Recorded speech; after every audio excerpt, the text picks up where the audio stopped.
Hi everyone, I'm Brianna and welcome to Roll Initiative. Today I'm going to be giving you 5 tips for quieter players to help you come into the roleplay at the table. So, let's get started.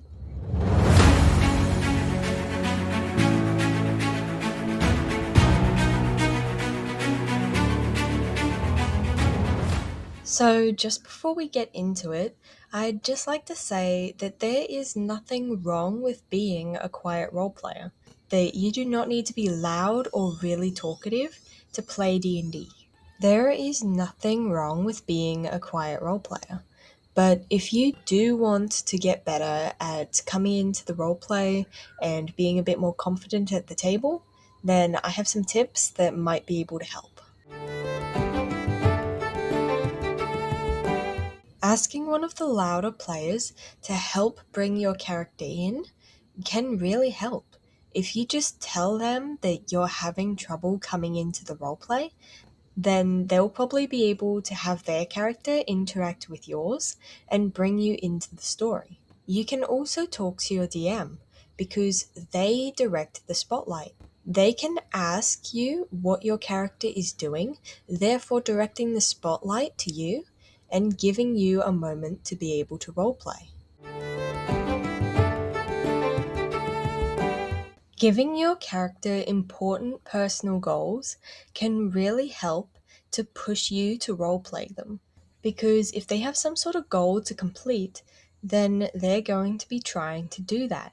That gives you something to roleplay them doing, even if they don't have to be doing it particularly noticeably or actively. It gives you something that your character is trying to do. And that gives you an idea of where your character is heading and what you can have them doing in certain situations.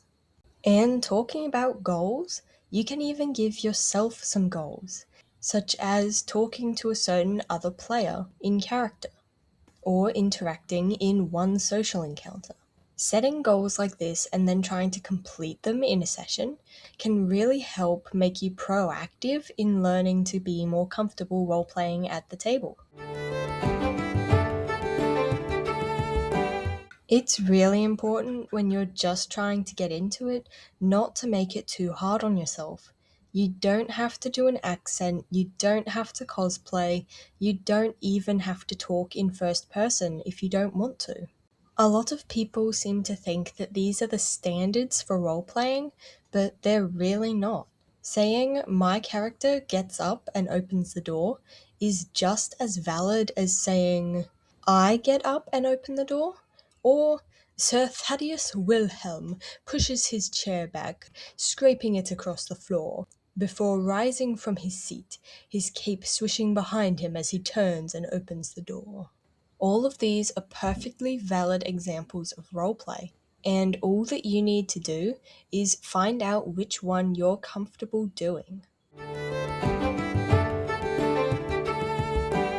Sometimes the problem isn't that you're too quiet.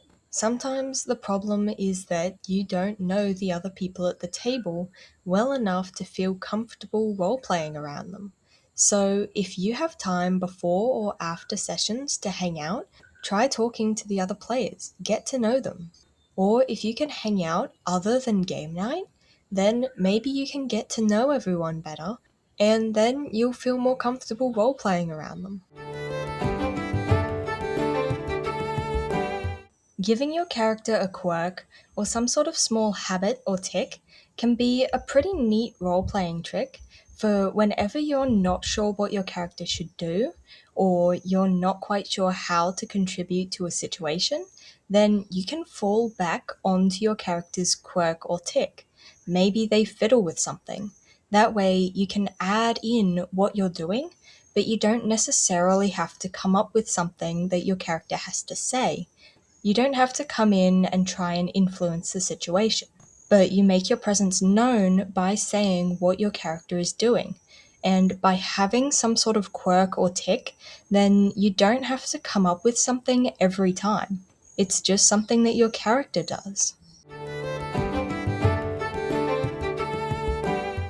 But that is the end of this video, and I really hope it was helpful to you.